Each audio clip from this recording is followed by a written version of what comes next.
Hello दोस्तों, आप लोगों का जेनिथ क्लासेस 91 के यूट्यूब चैनल पर स्वागत है। हम लोग यहाँ पर कक्षा 12 की रसायन विज्ञान में सीखने वाले हैं अभिक्रिया की आणविकता और कोटि। तो बने रहिए दोस्तों इस वीडियो में और सीखिए इनकी परिभाषा बेसिक तरीके से। और हाँ, इस तरीके से आप लोग यहाँ पर परिभाषा सीखेंगे कि जिंदगी भर नहीं भूल पाएंगे। तो पहली हेडिंग हमारी होगी अभिक्रिया की आणविकता। अभिक्रिया की आणविकता।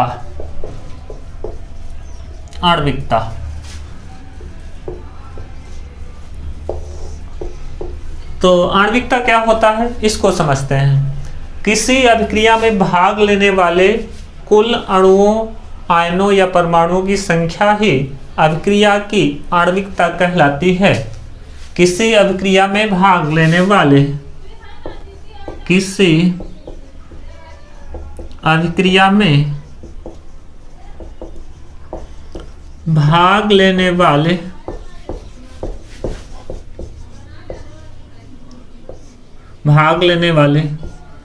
कुल अणुओं, परमाणुओं या आयनों की संख्या होती है। भाग लेने वाले कुल अणुओं, आयनों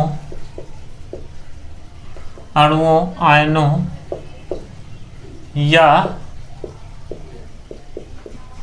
परमाणुओं की संख्या, ऐसे कह दीजिए परमाणुओं की संख्या। किसी अभिक्रिया में भाग लेने वाले कुल अणुओं, आयनों या परमाणुओं की संख्या होती है। किसी अभिक्रिया में भाग लेने वाले कुल अणुओं, आयनों या परमाणुओं की संख्या अभिक्रिया की आणविकता कहलाती है। किसी अभिक्रिया में अणु, परमाणु या आयन जितने भी भाग लेंगे उनकी कुल संख्या जो है अभिक्रिया की क्या कहलाएगी? आणविकता कहलाएगी। जैसे हम कह दें स्मॉल ए, या आप ऐसे कह दीजिए स्मॉल एम अणु हैं, ए अभिकारक के, स्मॉल एन अणु हैं बी अभिकारक के, और ये हमारी अभिक्रिया होती है, अर्थात उत्पाद बनता है अभिक्रिया होकर के। तो यहाँ पर ये हमारे अभिकारक होंगे ए और बी। यहाँ पे m और n अभिकारक के अणुओं की संख्या है। तो कुल अणुओं की संख्या m और n की क्या कहलाएगी? अभिक्रिया की आणविकता कहलाएगी। तो अभिक्रिया की आणविकता मतलब हो गया अभिक्रिया की आणविकता, ये हो जाएगा m प्लस n, अर्थात कुल अणुओं की संख्या m प्लस n। ये क्या कहलाएगी? आणविकता कहलाएगी। यहां पर m और n का मान, m प्लस n का मान 1 हो सकता है, 2 हो सकता है, 3 हो सकता है, ऐसे 100 आन पूर्णांक में रहेगा। ठीक है, m प्लस n का मान 1, 2, 3 या 4 पूर्ण संख्या हो सकती है, और m प्लस n का मान 0 नहीं हो सकता है। m प्लस n का मान 0 नहीं हो सकता, अर्थात किसी भी अभिक्रिया की जो आणविकता है वो 0 नहीं हो सकती है। क्यों नहीं हो सकती है? क्योंकि अभिक्रिया में कोई ना कोई अणु, परमाणु या आयन भाग लेगा, अर्थात परमाणु, अणुओं या आयनों से ही क्या होगी? अभिक्रिया होगी। इसलिए यहाँ पर m प्लस n का मान 0 नहीं हो सकता है। अगली बात हम सीखते हैं अभिक्रिया की कोटि। अभिक्रिया की कोटि,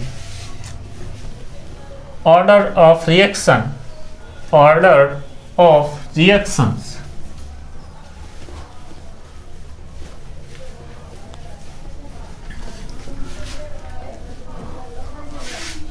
हाँ दोस्तों, आगे अगली हेडिंग हम लिखेंगे अभिक्रिया की कोटि।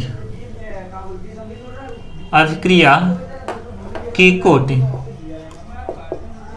अभिक्रिया की कोटि। तो अभिक्रिया की कोटि क्या होती है इसको समझते हैं।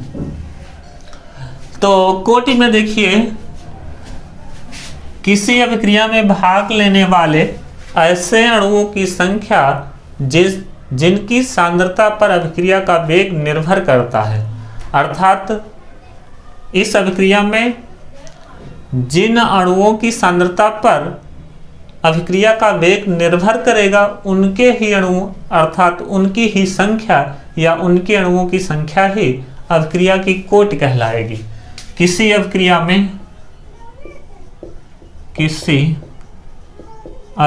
में भाग लेने वाले ऐसे अणुओं की संख्या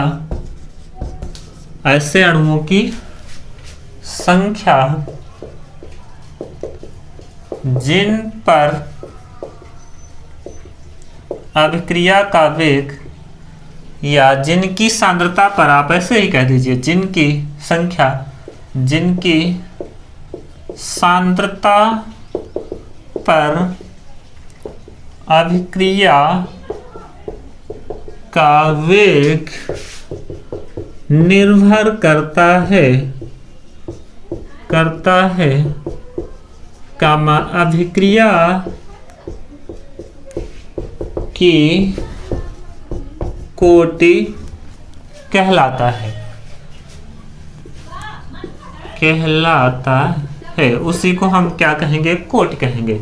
जैसे हम यहाँ पर स्मॉल एम पहले लेते हैं। स्मॉल एम ए के अणु हैं और स्मॉल एन बी के अणु हैं, और यहाँ पर हमारा उत्पाद बनता है, प्रोडक्ट। तो यहाँ पर कोटि क्या हो जाएगी?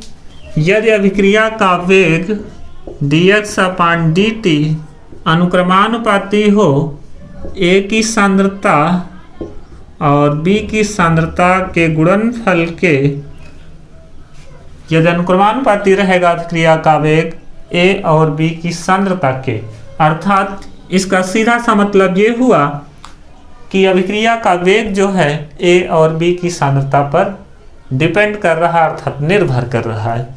तो यहाँ पर जो हमारी कोटि हो जाएगी वो हो जाएगी m+n। कोटि क्या हो जाएगी? m+n, m+n।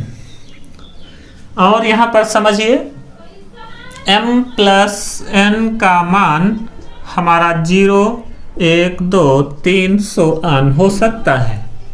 यहाँ पर यह ध्यान देने योग्य बात है कि m+n का मान 0 भी हो सकता है, अर्थात m+n का मान जिनके लिए 0 होगा, अर्थात जिस अभिक्रिया के लिए 0 होगा उसको हम लोग शून्य कोटि की अभिक्रिया कहेंगे।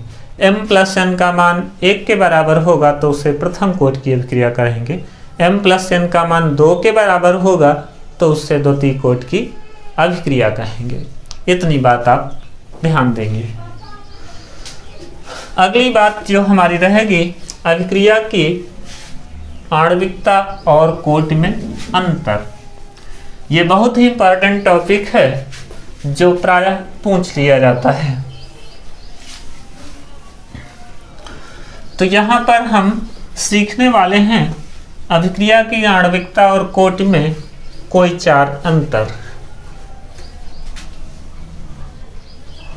तो यहाँ पर हम हेडिंग लगाएंगे, अभिक्रिया की आणविकता और कोटि में अंतर। अभिक्रिया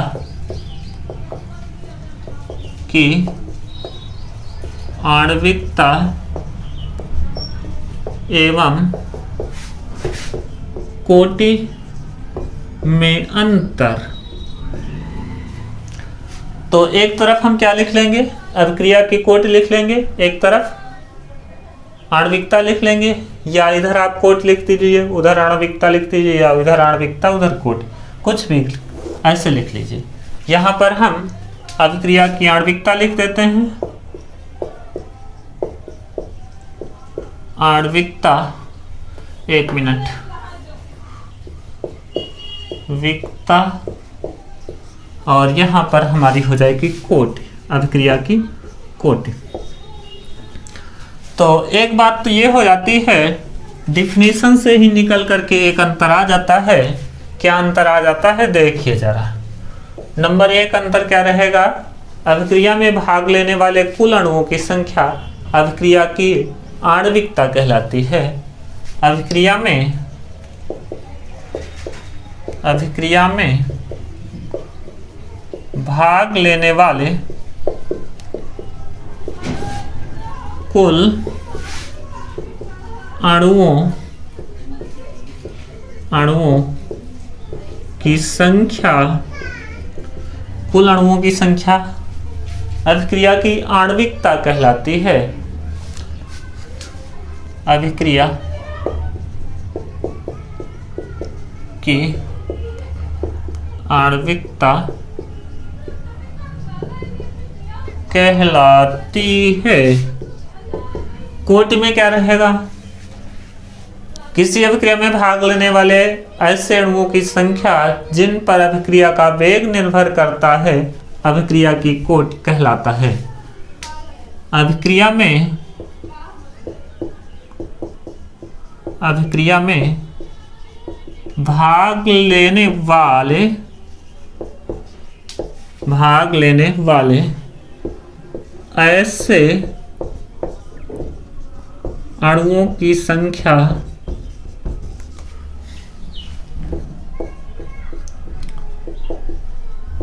जिन पर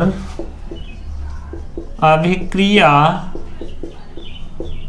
का वेग निर्भर करता है,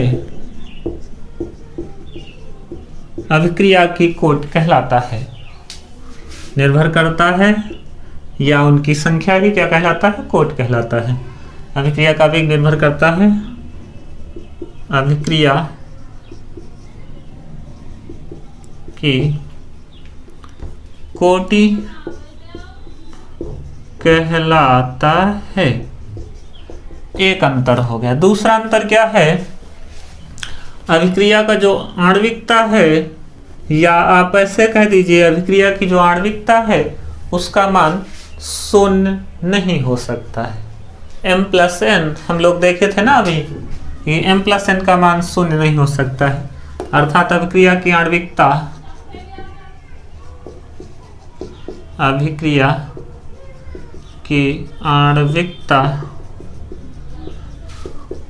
आणविकता क्या है,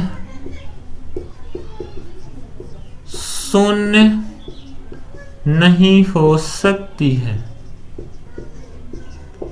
और कोटि क्या हो सकता है, शून्य हो सकता है। अभिक्रिया की कोटि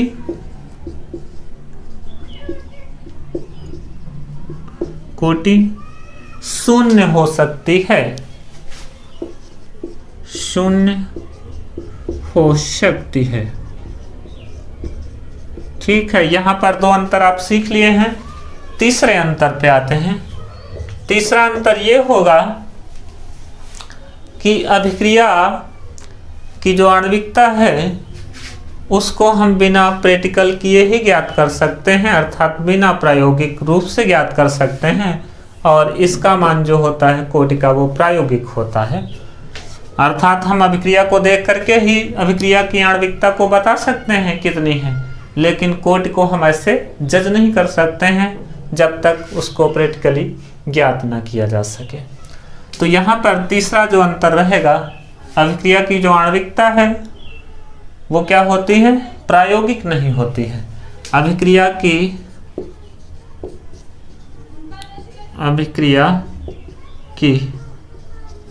आणविकता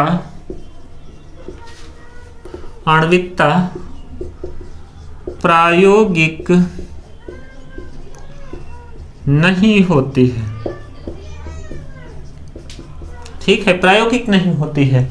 और कोटि क्या होती है, प्रायोगिक होती है। अभिक्रिया की कोटि प्रायोगिक होती है। अभिक्रिया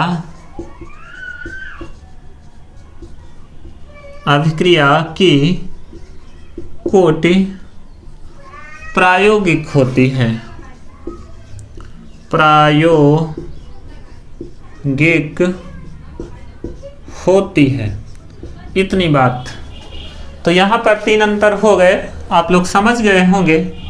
चौथी बात, अभिक्रिया की जो हमारी आणविकता है वो सदैव पूर्ण संख्या ही होती है। अभिक्रिया की आणविकता क्या होती है? सदैव ही पूर्ण संख्या होती है। और जबकि अभिक्रिया की कोटि क्या हो सकती है? भिन्नात्मक भी हो सकती है, शून्य भी हो सकती है। ठीक है, तो यहाँ पर लिखेंगे अभिक्रिया की आणविकता भिन्नात्मक नहीं होती है। अभिक्रिया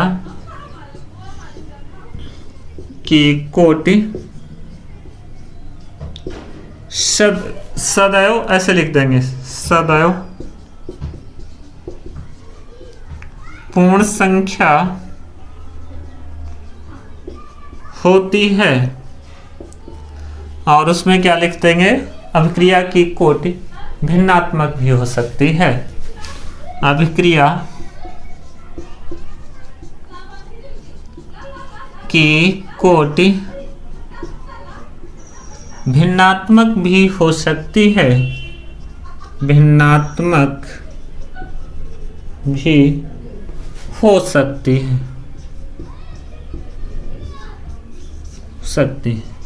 तो ये हमारे क्या हो गए? 4 अंतर हो गए अभिक्रिया की आणविकता और कोटि में। तो दोस्तों इस वीडियो में इतना ही रखते हैं, फिर मिलते हैं एक नए टॉपिक के साथ। तब तक के लिए जय हिंद, वंदे मातरम।